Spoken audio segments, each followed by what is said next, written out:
झारखंड में अगले महीने होने वाले विधानसभा चुनाव के लिए झारखंड मुक्ति मोर्चा ने अपने उम्मीदवारों की पहले लिस्ट जारी कर दी। इस लिस्ट में पार्टी ने 35 विधानसभा सीटों के लिए प्रत्याशियों के नाम की घोषणा की। लिस्ट के अनुसार मुख्यमंत्री हेमंत सोरेन बरहेट सीट से, उनकी पत्नी कल्पना सोरेन गांडिया सीट से, जबकि मुख्यमंत्री के छोटे भाई बसंत सोरेन दुमका सीट से चुनाव लड़ेंगे। बंगाल की खाड़ी पर बना निम्न दबाव क्षेत्र अब गहरी और अदबाव में तब्दील होकर पूर्वी तट की ओर बढ़ रहा है। मौसम विभाग के अनुसार यह गंभीर चक्रवाती की तूफान बदलने की आशंका है। बताया जा रहा है कि तूफान 24 से 25 अक्टूबर के दरमियान उड़ीसा और पश्चिम बंगाल के तटों को पार करने की संभावना है। इस दौरान हवा की स्पीड 100 या 110 किलोमीटर प्रति घंटा देखी जा सकती है। इस वेदर सिस्टम के बीच झारखंड में भी जोरदार बारिश हो सकती है। झारखंड विधानसभा चुनाव को लेकर आरजेडी ने अपने 6 उम्मीदवारों के नामों की लिस्ट जारी कर दी। पार्टी नेता तेजस्वी यादव ने कहा कि सीटों के बंटवारे पर इंडिया गठबंधन में आम सहमति बन गई है। झारखंड विधानसभा चुनाव में भाजपा के प्रचार अभियान की कमान प्रधानमंत्री नरेंद्र मोदी और गृह मंत्री अमित शाह के हाथों में हुई। इसको लेकर मंगलवार यानी 22 अक्टूबर को भाजपा के राष्ट्रीय मंत्री बीएल संतोष ने पार्टी के शीर्ष नेताओं एवं चुनाव प्रबंधन टोली के साथ बैठक की। भारतीय कम्युनिस्ट पार्टी के राज्य सचिव मंडल ने मंगलवार यानी 22 अक्टूबर को झारखंड विधानसभा चुनाव 2024 के लिए प्रत्याशियों की पहली सूची जारी कर दी।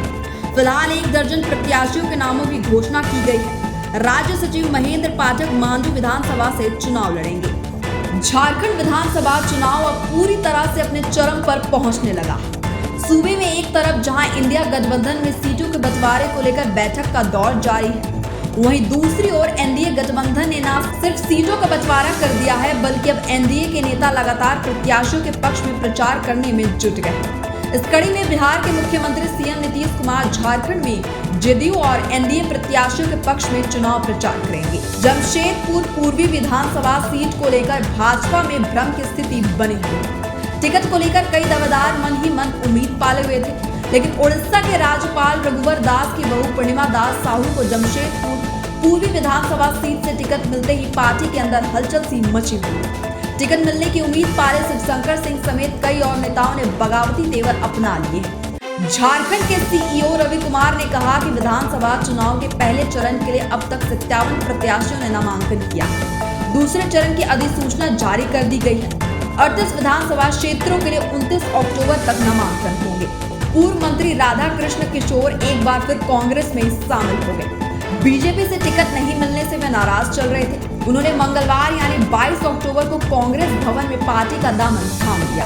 झारखंड के सीईओ रवि कुमार ने वाहन प्रबंधन प्रणाली से संबंधित सभी जिलों के पदाधिकारियों के साथ समीक्षा बैठक की। उन्होंने कहा कि चुनाव कार्य के लिए कम से कम स्कूली गाड़ियों को ले, ताकि विद्यार्थियों की सुरक्षाएं कम से कम बाधित हो। केवल मतदान कर्मियों के आवागमन में ही स्कूल के वाहनों का इस्तेमाल करें। मनोहरपुर विधानसभा क्षेत्र झारखंड के पश्चिमी सिंहभूम जिले में आता है, जहां से महिला उम्मीदवार जोबा मांझी का दबदबा माना जाता है।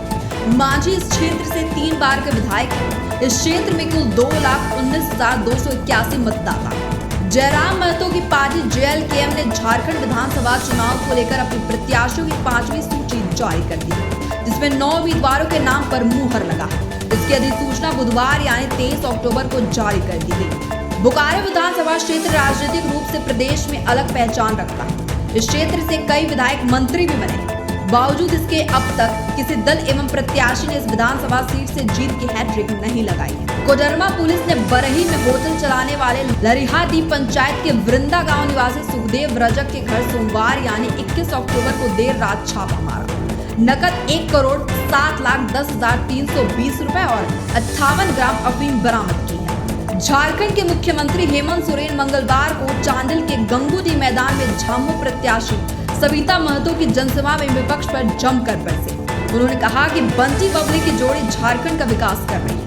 अगले 5 साल झारखंड में मामा, चाचा, काका को घुसने नहीं देंगे। धनबाद बैंक मोड़ थाना क्षेत्र के नया बाजार निवासी एवं जमीन कारोबारी अरशद आलम उर्फ बाबला पर गोली चलाने का आरोपी बिल्डर सलीम खान को पुलिस ने टीएमएच से गिरफ्तार कर लिया। गोलीबारी में सलीम खान की बाह में गोली लगी थी। बिहार में सरकारी नौकरी का इंतजार कर रहे अभ्यर्थियों के लिए जल्द ही खुशखबरी आने वाली है।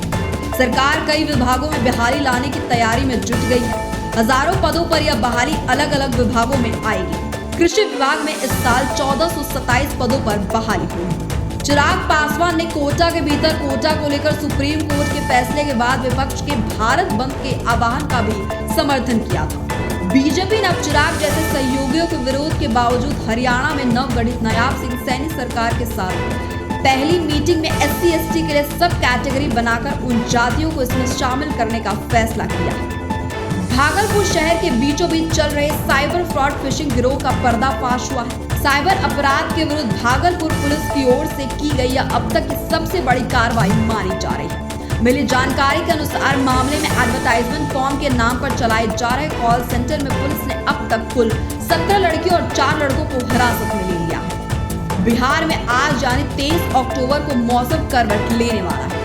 बंगाल की खाड़ी में सक्रिय हो रहे चक्रवाती तूफान डाना के कारण पूर्वी बिहार समेत कई जिलों में तेज हवाओं के साथ हल्की से मध्यम बारिश हो सकती है। इस तूफान का असर बिहार के 13 जिलों में देखने को मिलेगा। बिहार में शिक्षक पात्रता परीक्षा में निर्धारित अंक प्राप्त नहीं करने वाले शिक्षकों पर गाज गिरना शुरू हो गया है। किशनगंज में 2 शिक्षकों को नौकरी से बर्खास्त कर दिया गया।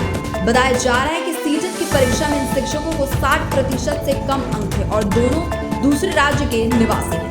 मुंगेर जिले के असरगंज में एक महिला की गला रेत कर हत्या कर दी। घटना असरगंज प्रखंड के चोर गांव में हुई है। परिजनों ने पड़ोसी से जमीन विवाद में हत्या का आरोप लगाया है। महाराष्ट्र चुनाव के मद्देनजर एकनाथ शिंदे की शिवसेना ने 45 उम्मीदवारों की पहली लिस्ट जारी कर दी। एकनाथ शिंदे कोपरी पांचा पखाड़ा सीट से चुनाव लड़ेंगे।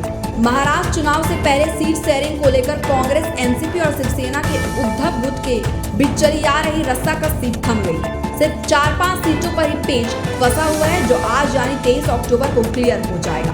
कांग्रेस ने एक और लिस्ट जारी कर पंजाब की 4 और पश्चिम बंगाल की 6 विधानसभा सीटों पर होने वाले उपचुनाव के लिए उम्मीदवारों के नाम की घोषणा कर दी है। कांग्रेस ने गिदड़बाहा से लोकसभा सांसद अमरिंदर सिंह राजा की पत्नी अमृता गौरी को टिकट दिया है तो पश्चिम बंगाल की मेदिनीपुर सीट से श्याम लाल घोष को अपना उम्मीदवार घोषित किया है।